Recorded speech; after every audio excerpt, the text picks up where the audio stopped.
welcome back to the BizBlend podcast. Listeners, where strategy meets soul and modern business gets personal. I'm your host, Sana, and today we are diving into a hot button topic: leadership and management. Aren't they the same thing? Well, not quite. And more importantly, they are not mutually exclusive.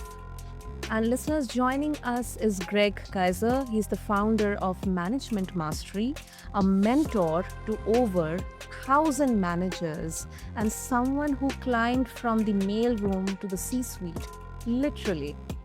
Now, Greg brings 4 decades of hands on experience, hard won lessons, and global perspective on what it really takes to lead people and also manage performance.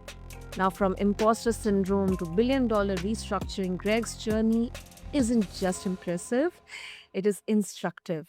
So, let's break down the barriers between leadership and management and learn how the two together can transform culture and outcomes. So, with that, Greg, welcome to the show, and I'm really honored to have you here with us. Well, thank you so much, Sana, for that really nice introduction. I appreciate that, Yeah, and thank you. great to be joining you. So let's get started.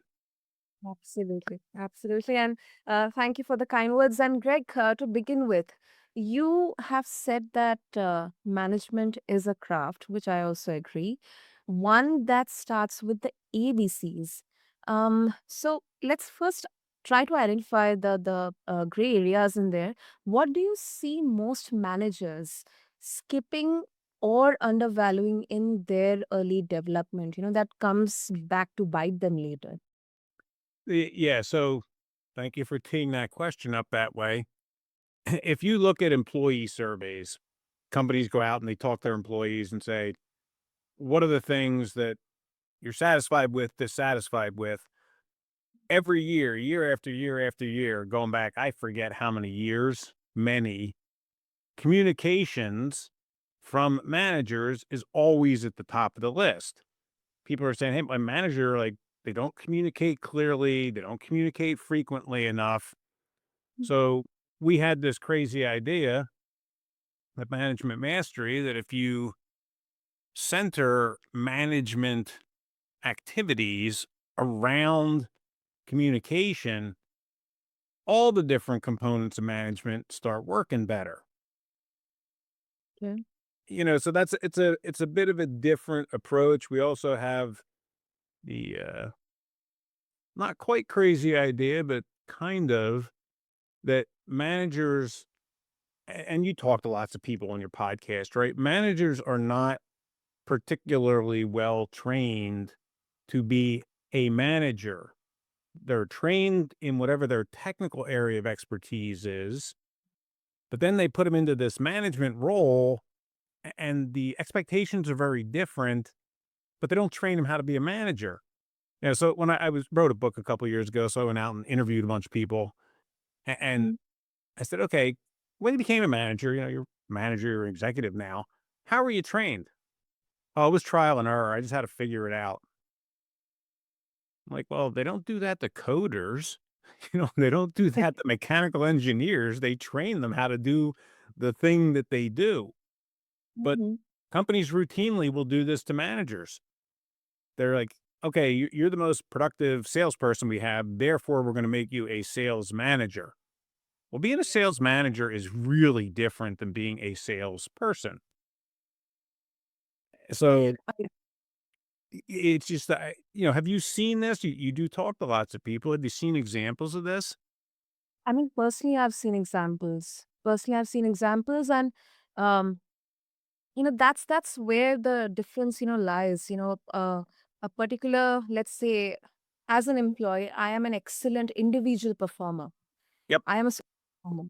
But then when it comes to people management, I may not be the best, and someone who is, let's say, an average or somewhere in the middle as an individual performer may be a much better people manager than me or than that star performer. I've personally observed this. In cricket, so in India, we we all worship cricket. Um, star batsman.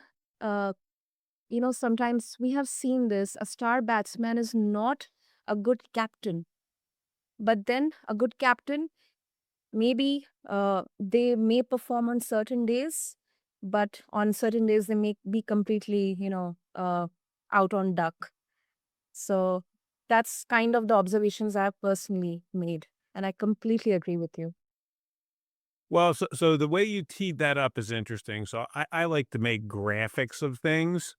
Uh-huh. So we'll have to visualize this, but I'll explain it in hopefully a way that it's easy to understand. Mhm. As you think about the progression from an individual contributor up through the management ranks, think of it as a four-layered cake, right? Okay. The bottom layer is the person's an individual contributor. They get Mhm. their first promotion, they become a manager, usually of things. You're a customer service manager or you're a manager of a small work group. Then they get their next promotion, then they become a manager of a function. You're now the manager of the human resources department or the engineering area or sales, marketing. And finally, the top of this four-layer cake is you're a manager of an enterprise, at which point they typically don't call them managers anymore. They're executives or C suite people. But it's been helpful to take people through this because the skills at each one of those levels are very different. And the hardest transition to make is going from an individual contributor to that first level manager. It's just a very hard transition. Once you get to that level and you learn the ropes of management, whether by trial and error, or maybe you're lucky enough to get a mentor, then you just scale that skill set to, okay, now I need to manage an entire function, which means I'm a manager of managers. And then you get to the very top level where you're an executive. Then you are the manager of all the different functions in the organization, as well as managing the next level of executives. And if you can take people through that and say, okay, and people usually start nodding their head and say, oh, yeah, I've seen that. I've seen that. It's calling out the different skill sets that are required at each of those levels that really shines light on, geez, we could probably do a better job of training our managers. I forget Mhm. where I saw the studies on it. It was 83% of managers said they did not, negative, get any training when they were promoted into a manager role. Wow, that's But, staggering. in organizations, they don't do that in other roles. I mean, they don't send the door to door salesman out without sending them to some sort of training class. Yeah. But they take somebody who's then responsible for getting other people to execute and they don't train them. It's just, this is why I started doing what I'm doing. Mhm. Um, I like teaching, I like coaching people. And over the years, I had developed this tool set, and people would call me all the time and say, hey, can you send me this thing? You remember you talked about this at this conference? Can you send that to me? This, and that?" I'm like, sure, I can do that. And oh, by the way, I could probably also do this as a business because Mm. people are interested in improving their skills. And beyond improving their skills, the thing they're really, really interested in is getting better results. I agree. And what I believe, and then I guess many folks believe that there is a difference between leading and managing. Correct. Um, I also believe that leaders, they inspire, they not only manage people, but they also mentor, guide in so many ways. And managers are just there to execute. What's wrong with that split, Greg? And how does it oversimplify the role of a great manager? And son, I would say this is the most what you just described is the most common conception or perception of managers and leaders. People say, well, there's a manager in the left hand column, and then there's a leader in the right hand column, and I will list the attributes of both. I turned that on its head a little bit and said, no, if you make it a Venn diagram, you have two circles. You could put managers in the left hand circle and leaders in the right hand circle. The point of intersection of those two circles is a great manager, great leader. They have both of those attributes. So think about how many different leadership development training programs you've seen. There's lots and lots of them. Well, there should be a blended management slash leadership development program because the skill sets aren't mutually exclusive. If you're doing a good job managing, people all of a sudden say, and by say good job managing, it's there's some criteria for that. You communicate well, you lay out plans, people understand, etc. All of a sudden, people start to say, "Wow, you're a great leader." Because I was joking with somebody the other day, and I said, "Look, I never set out to become a great leader. I just wanted to be a really good manager." And magically, almost, people started saying, "Yeah, you're a great leader. We're going to put you in charge of bigger and bigger things." I'm like, "Well, that Okay. wasn't my goal, but okay."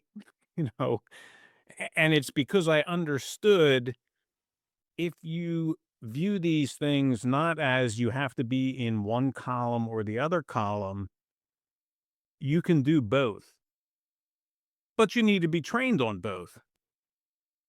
Hmm. So, uh, I mean, it's the combination, the blending of both the skills, inspiring and leading, and at the same time execution as well, because you have to get the work done. So it's just kind of the blend of both the skill sets. It's a blend of both skill sets, and the way that you move from ideas to action in the Mhm. business is through communication. So Mm. I'm working on a course right now on business communications. I put that in a special class. It's different than regular communications. Talking to your brother or sister or mother or father, business communications are different. Mhm. But in a business communication, when it's done well, you're not just telling people, go do this, go do that. You are providing them with the why. And once you Mm. provide them with the why, they take it over and they have a purpose. And that's what motivates them. Mhm. Simply telling people to go do this, go do that, not telling them why they're doing it or how it contributes to the organization. You might get the people to do those things, but they're not going to bring a whole bunch of energy and enthusiasm to it. If they have a purpose, they will bring a ton, and you don't have to do anything else. They supply this energy and enthusiasm themselves because they then see themselves as part of something much bigger. Mm. True, true. And sorry, I interrupted you there because No, I was on a yes. roll, Sana. If you want me to stop, you have to say, Greg. Yeah, and Greg, I'll just interrupt with this, observation, especially in startups and um, you know, newer companies. They promote people too fast, without real management training. And you like mentioned this observation Yep. at an Uber level, but with respect to startups, what are the long-term costs of skipping the fundamentals in there? Well, it's a great case study. Elon Musk, if you remember, famously went and slept in his plants while they were trying to get started up. And so this is a terrific demonstration of his desire to make the thing successful. But not that many years later, he did an interview, I think it was with the Wall Street Journal, and said, One of the things I didn't recognize in my startup days, I thought I could do everything. And he said, when I finally realized I had to go out and hire professional managers, he said everything started working better because he said that is a different skill set.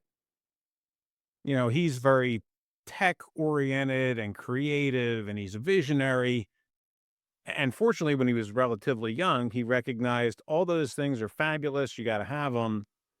But if you don't insert some professional management, these visions and these ambitions aren't executed and realized. I use that example because everybody knows who Elon Musk is, and he's been pretty successful with a couple of three different companies. Yeah. That's a very, very I think relatable example. Relatable, and this is true, because irrespective of the size of the startup or the success, if the founder is doing everything, it's just a one person show, um, then the founder themselves is not able to be creative, to get their idea or get their company to the next level, and that's where it becomes like a stagnant, the growth or maybe the execution becomes kind of stagnant. And then most of the times the founder is more into the redundant tasks or solving or putting out the fires. But Not the then things they're the best at, by the way. yeah, yeah. Well, this is you may be familiar. It's a different podcast, All In. Mm-hmm. Chamath Palihapitiya, and there's a couple of David Sachs. There's a couple of people in there. They're all venture capitalists, and they have a very clear-eyed view because they work with founders and startups all the time. That one of the biggest benefits they can bring, other than the venture capital, is this professional corporate governance and management. They'll Mhm. go in and they'll work with firms and say, okay, you have this great idea, but you can't tell me what your cash burn rate is. When are you going to run out of money? Like that's management 101 stuff. And these supervisionary people just don't think that way. You need to parachute that kind of expertise in, and they hate it, by the way. You know, super creative people typically don't like those type of restrictions, constrictions, Oh, but it's a mm. business and there's requirements to sustain a business. True, true, true. And then that's where the CTOs, the CEOs, the CPOs, the CHROs and everyone, they have their role to play in there. And that's why particularly in a startup, that management team is so important because startups don't have real deep management ranks. It's the founder, maybe have a chief technology officer, you almost certainly have a chief financial officer. Yeah. When oftentimes the thing that would be helpful is to bring in a chief operations officer. Yeah. Who CEO. is the person that's going to connect all these parts and get them to run together? Exactly. Exactly. Absolutely. And as you mentioned about CEO, this brings me to ask you a bit of a personal question about your own journey, Greg. That you built your expertise from ground up, from mailroom to CEO.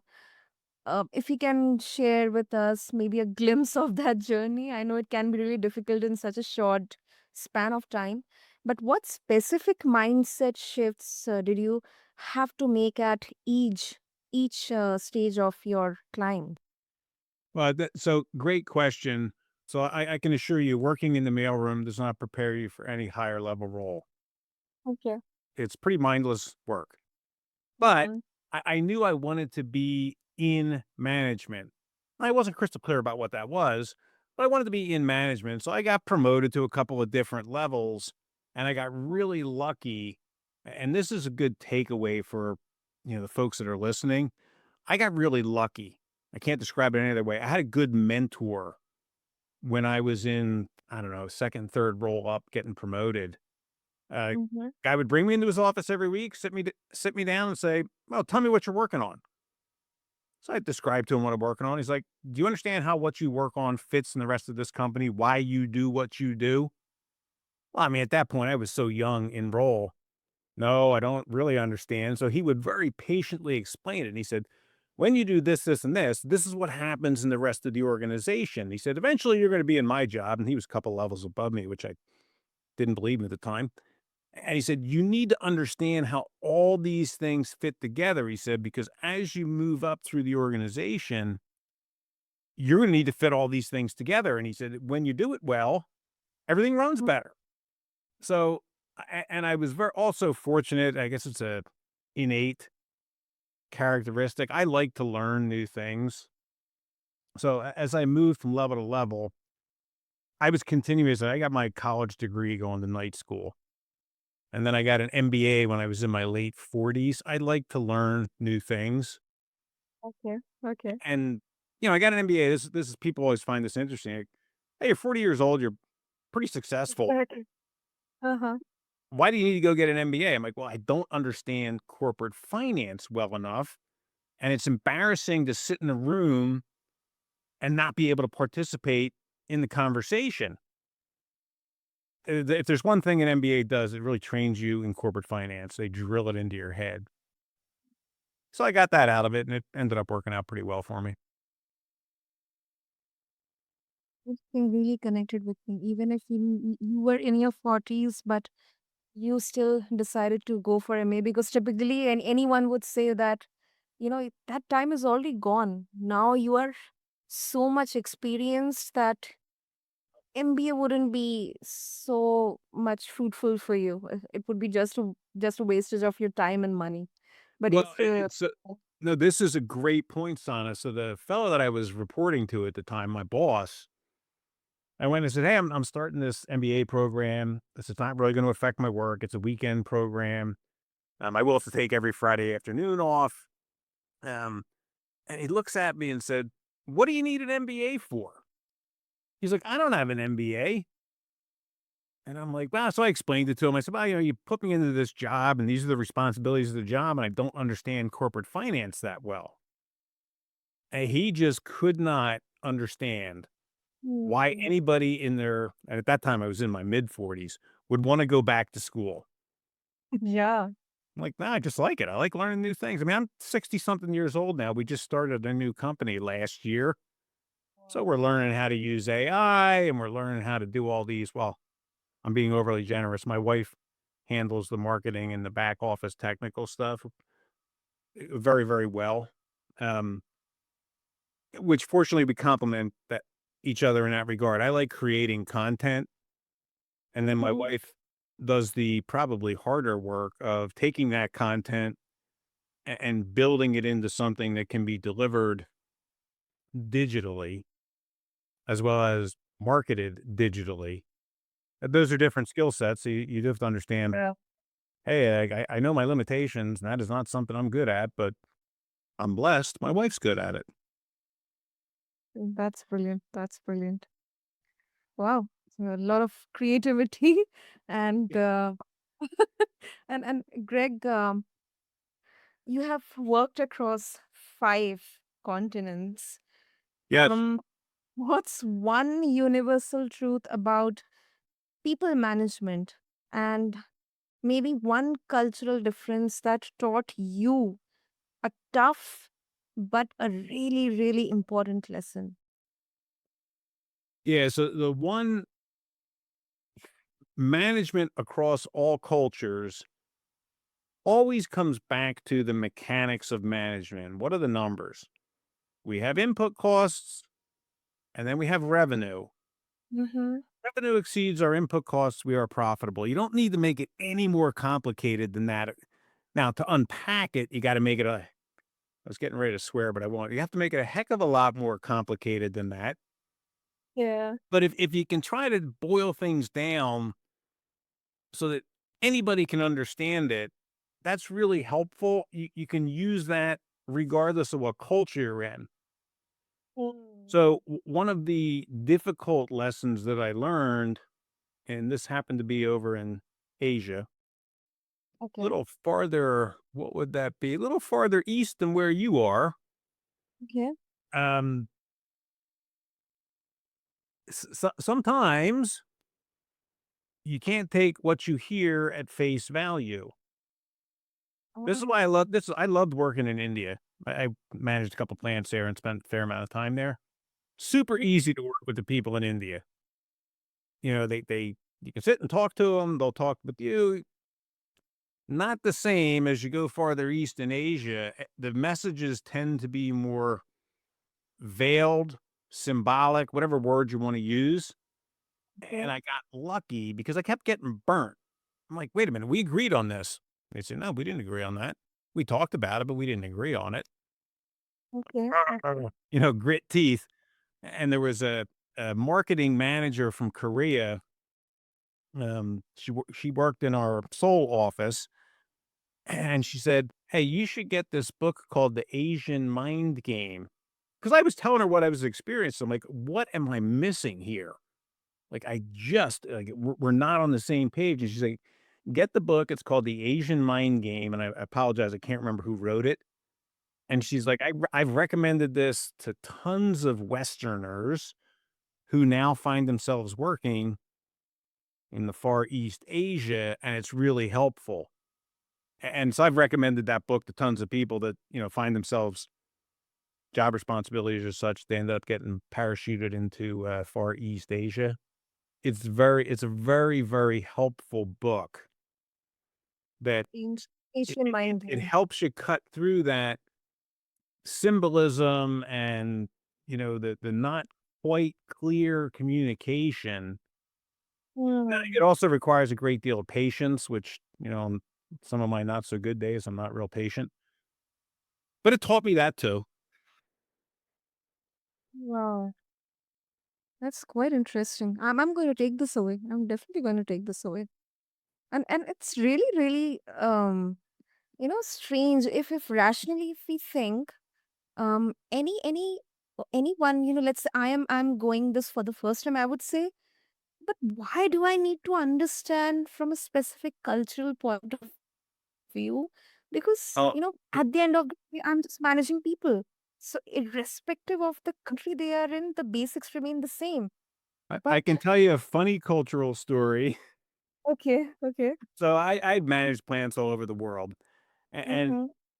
in U.S. plants, depending on where you are in the plant, they play music. So Okay.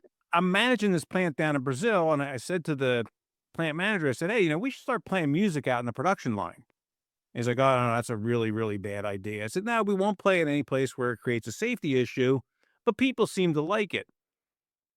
So he's, "Nah, that's a bad idea." I said, "Well, let's just try it." You know, so we get these speakers set up and we start playing music. Everybody stops working and starts dancing. I mean, everybody that could hear this music. So the plant manager is standing next to me. He's like, "I told you this would happen." I'm like, "Yeah, I didn't listen to you. My bad. I should have listened to you." Although the people loved it. They thought it was hilarious that, you know, unfortunately, we did have to stop doing it because you just could not get them to not move around when they were working. No, no, I understand. I understand. Wow. So communication, continuous learning, um, definitely, definitely. So you just cannot simply say that, oh, I'm already so much experienced, I've got my degrees and everything figured out. I don't need to learn. That Yeah, kind of that's a very dangerous mindset. uh, You know, so consider what's happening right now with artificial intelligence. And there's, you know, there's debate going on. What's it, you know, is it going to eventually pay out? Okay, that's a valid debate, but it's not going away. You know, I'd liken it to when spreadsheets first came out.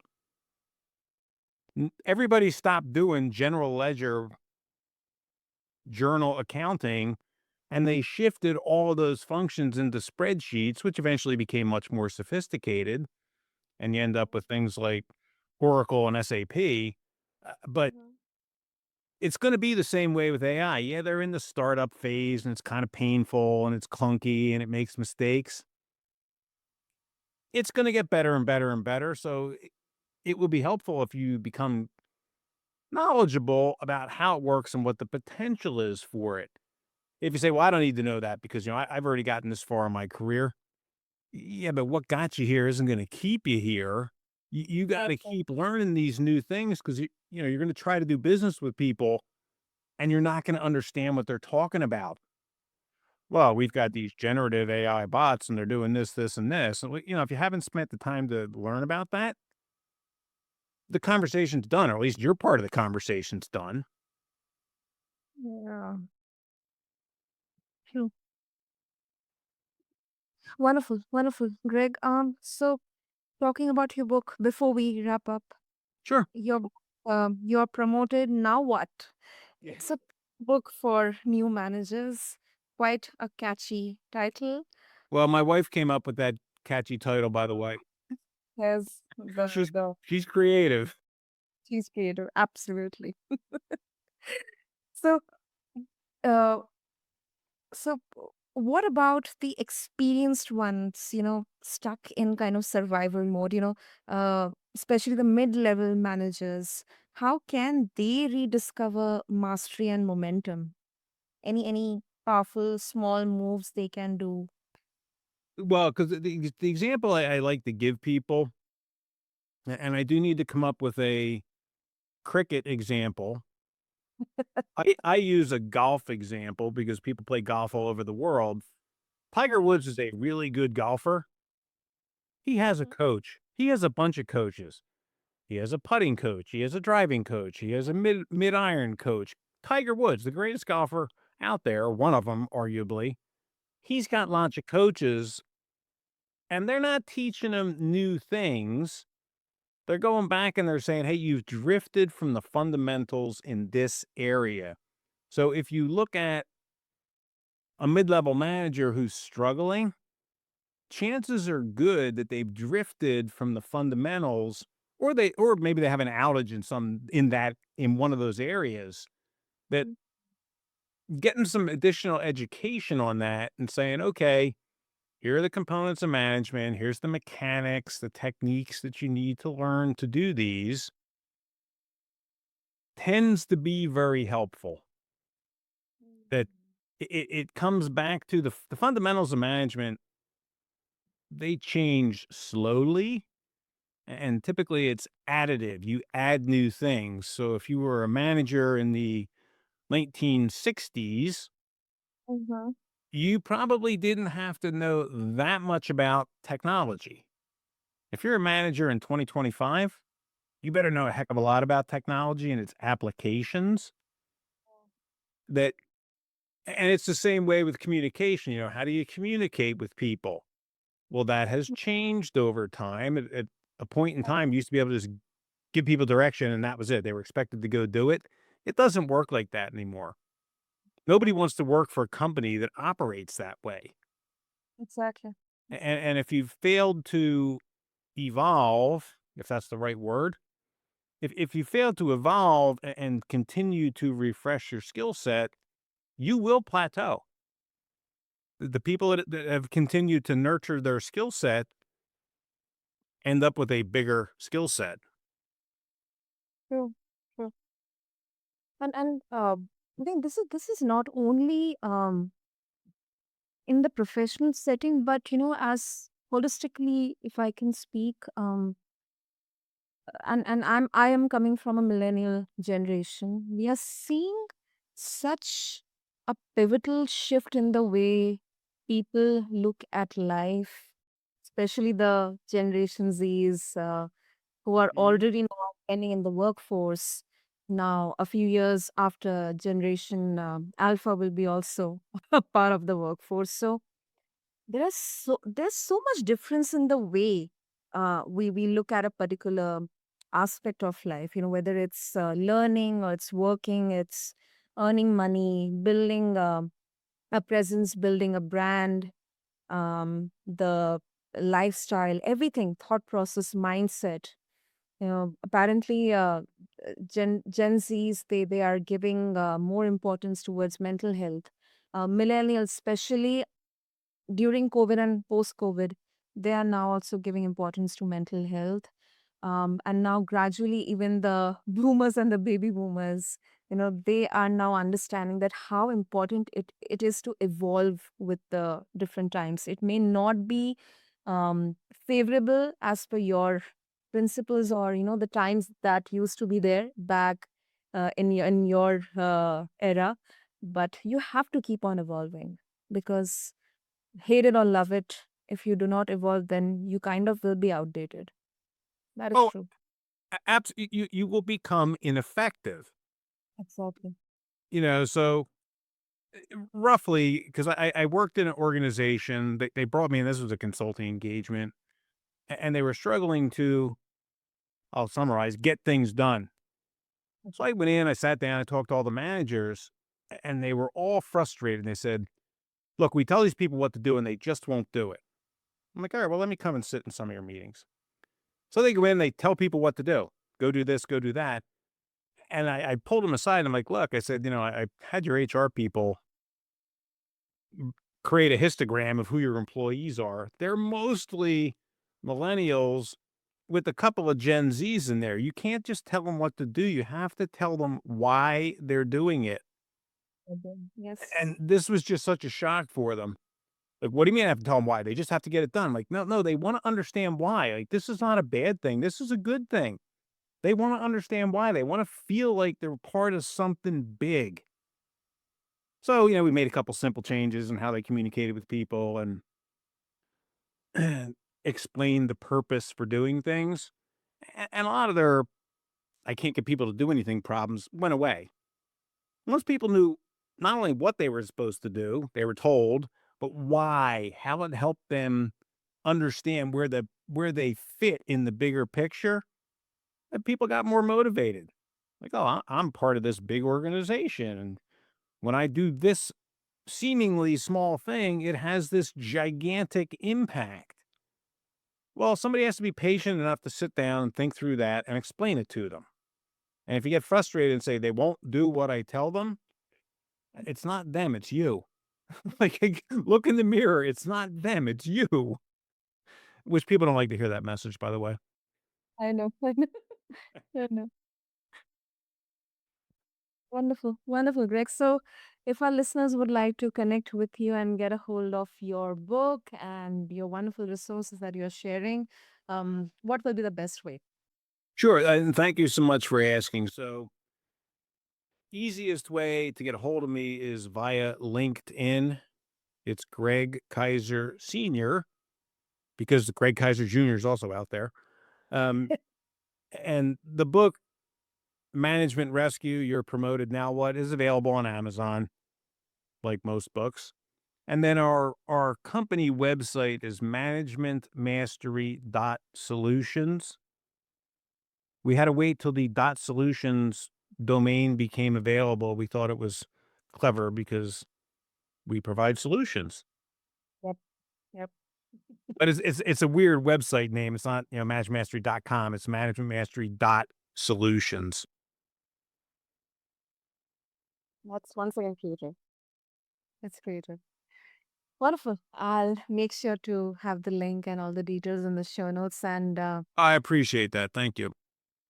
this was such a great trailer to your master class, literally and figuratively, and definitely, it kind of challenged my perspective on leadership and management, because until now I always used to think that these two are absolutely different.